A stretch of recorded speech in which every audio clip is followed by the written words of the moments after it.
What's good? What's good? It is your boy Ashy Knuckles Boxing back up on you again, adding to the Odd Man Out series. This particular video is going to be about Terence Crawford.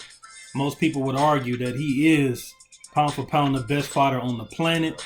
I have him at number 2. And the reason why this is an Odd Man Out series is not because he's being shafted at the negotiating table and this, that, and the third.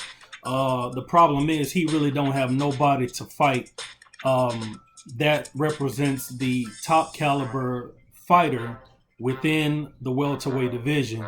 You got a lot of people that represents the sport network of ESPN saying that Terence Crawford is the best welterweight in the world. I beg to differ.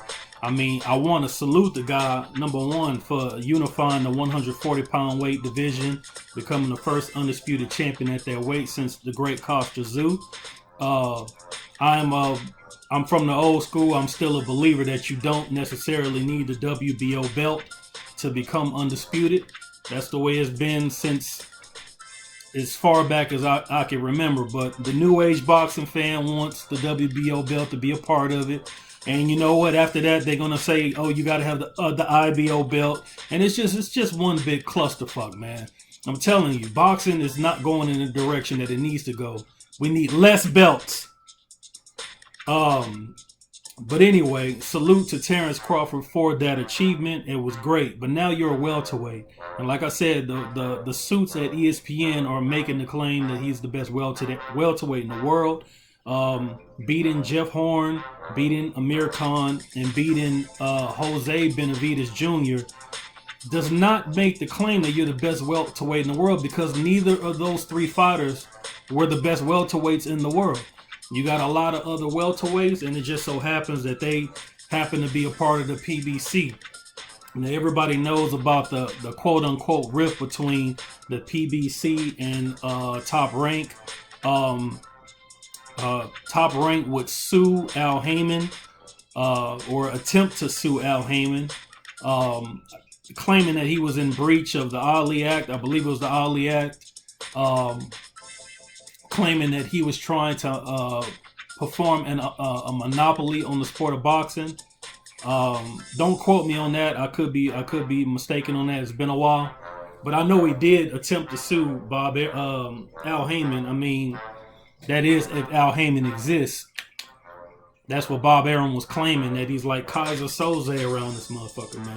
So at the end of the day, only one person is in the media talking noise about the other one. And then you got this network, the ESPN, pushing the same narrative that it's the PBC's fault that top-ranked fighters and the PBC fighters are not fighting.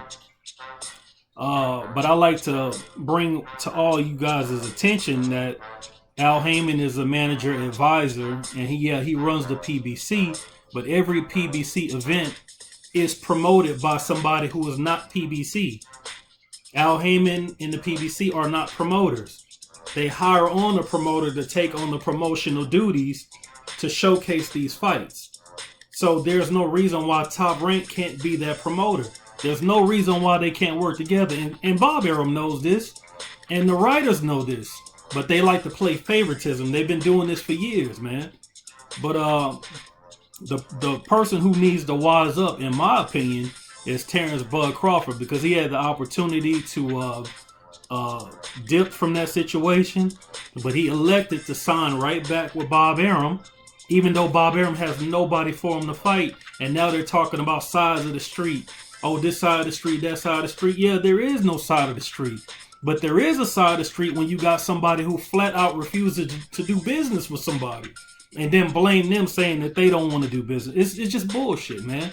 And I'm not going for it. And the reason why I know that's the situation, because that was the situation before Terence Crawford became a star fighter. You know, this didn't happen all of a sudden now that Terence Crawford is in the world of boxing representing the elite. The elite fighters, that is. No, it's been happening before him. So he's part to blame.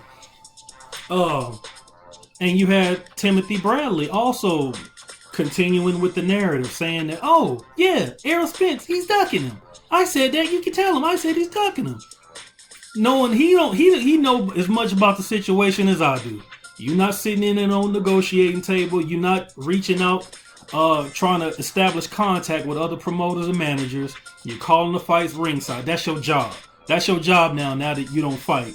And you getting on a camera saying somebody is ducking, it's just you choosing a side. It's the same thing anybody else is doing.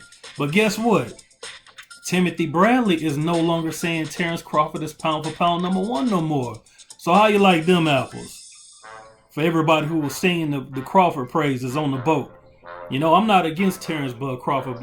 Everybody got to stop this favoritism and start keeping it 100 for a minute. You know what I'm saying? Start keeping it real for a change, man. Get your emotions out the thing. You ain't going to become the best welterweight in the world because you beat Benavidez, Amir Khan, and Jeff Horn. If you're not knocking off a Danny Garcia, a Sean Porter, a Keith Thurman, a Manny Pacquiao, a Errol Spence, or the like, you can't possibly think you're the best welterweight in the world. You have to continue proving it. Just because you were undisputed at the weight below, when you move up, you don't automatically become that guy. You got to continue to prove that you're that guy. Because in boxing, when you reach a certain status, you got to defend that status. You can't just sit on your title or sit on your recognition. It's the same thing they doing with Tyson Fury. He beats Vladimir Klitschko, tests dirty. They're supposed to have a rematch. He tests dirty again. Then he gets suspended, falls into depression. He comes back after a long hiatus from the sport, blew up to like 400 pounds. He comes back and they talking about, oh, he lineal champion. No, it don't go like that.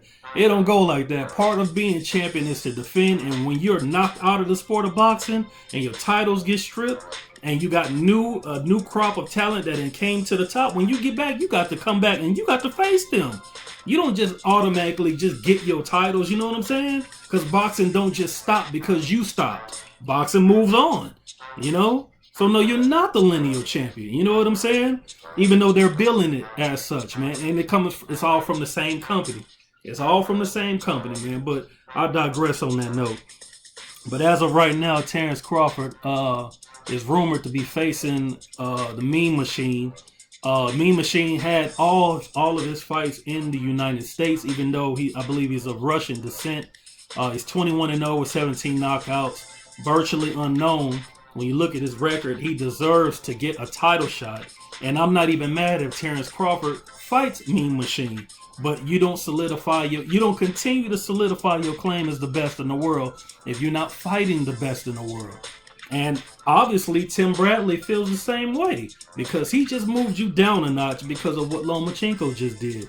Lomachenko just added a vacant title from the #1 ranked contender in the WBC on his way to becoming undisputed at lightweight. And now he bumped Terence Crawford down and put Lomachenko up.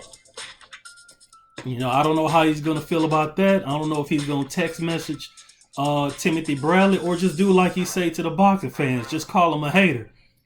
But anyway, I digress on that. But in light of the fact that Bob Arum did not make the fight with Manny Pacquiao and Terence Crawford when there definitely wasn't a side of the street, it was the same street. Not only was it the same street, it was the same zip code, same household, same address, and just a different bedroom. That's how close they were in terms of making those fights with those particular fighters. Top Rank has no leg to stand on because there was no excuse not to make that fight. And a fight with Pacquiao would have continued to solidify Terence Crawford's claim of being the best. And what happened? Top Rank and Manny Pacquiao would sever ties. Pacquiao would get with the PBC, and he just knocked off one of the undefeated champions at that weight. And now he's back in the mix. One of the top guys at welterweight. No Terence Crawford nowhere on the resume. And who does Terence Crawford have to fight now? All the best welterweights are signed with the PBC. But you do got one welterweight that's out there that's chomping at the bit to get his hands on Terence Crawford. In fact, he made that trip across the pond to issue a challenge to Bomac, Terence Crawford trainer. And that's the fight with Kell Brook. Kell Brook is not gone out of the game. He's not a PBC fighter. He's with Matchroom and Eddie Hearn. And Bob Arum has no problem doing business with Eddie Hearn. They continue to do business with each other. So don't nobody come out talking about how Errol Spence is ducking Terence Crawford. When there are fights on the table for Terence Crawford that represents a top-notch fight at the weight, and those fights are not being made, I don't want to hear it, because like I said before, if there was a side of the street, the Pacquiao and the Terence Crawford fight should have been made when they were both with the same promoter. It did not happen. And it did not happen for one reason only. The brass at Top Rank, whether it was Todd DeBuff or Bob Arum, elected not to put these two guys together. And that fight was doable. So, Terence Bud Crawford fans, you know, I salute you. You know, I don't have nothing against you, bro. I got to call it like I see it, man. And I think you should too. You know, there ain't no ducking going on. If it's ducking, it's Bob Arum the one ducking. Cause there's no way you can rationalize that fight not being made, man. And then go make the mean machine fight, and then get on ESPN talking about people ducking Terence Crawford. Man, get out of here with that mess, man. I'm not believing that for 1 second. Terence Crawford, you're a bad boy, but on this particular day, you are the odd man out, man. That's all I got for you. It's your boy Ashy Knuckles Boxing, man. I'll get with y'all next time. If you like the content that you heard in the video, subscribe to the channel, hit the like button and the bell icon so you can receive notifications whenever there's a new video or whenever Ashy Knuckles decides to go live. Also, go by MandatoryDefense.com, where the ring sorts out the facts for the latest news and updates and views in the sport of boxing.